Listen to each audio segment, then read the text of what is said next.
Hi, Eric Jorgensen. That's a great question on smallmouth fish care. It's been a really hot topic, especially over the last couple of years. And I'm going to go over what I do for my smallmouth fish care. And I don't think I've lost a fish, at least in the Elite Series in the last 5 years on the Great Lakes or any smallmouth lake with the technique I use.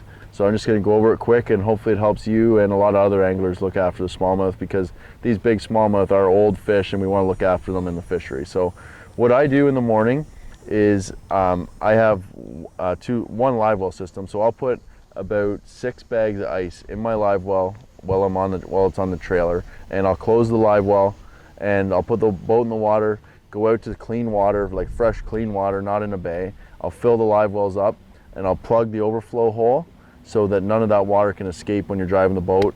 And so what I do, so they're full, and then I put them on recirc. I put some G-juice in there, gets rid of some of the chemicals and stuff from the ice. And then, so that water stays in the Livewell all day. And what it does, it keeps it freezing cold.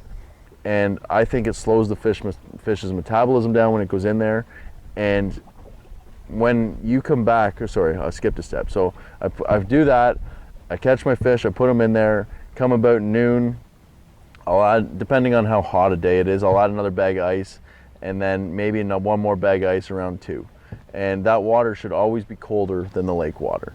And then I also fizz all my fish, and that is very important when you're catching smallmouth at a deep water. Sometimes they need to be fizzed out of like 15 feet of water, and you'll know that when the fish are in the Livewell. If they're belly up and they're struggling, you got to fizz them. And when I will fizz my fish, I put them in the Livewell, and usually after about 5 minutes is when I'll fizz them.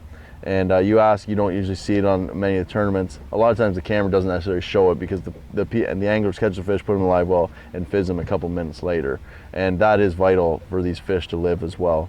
So when you do that system, keep the ice on them and keep it on recirc, put some G-juice in. When you come to the weigh-in, those fish are gonna have a dark color. They're gonna be just as healthy as when you put them in, and they're not pale and they're kind of bloated. Like, you're gonna have to catch those fish in the Livewell when you get them out. And I guarantee you try this system and you're gonna have a lot more success and a lot better fish care.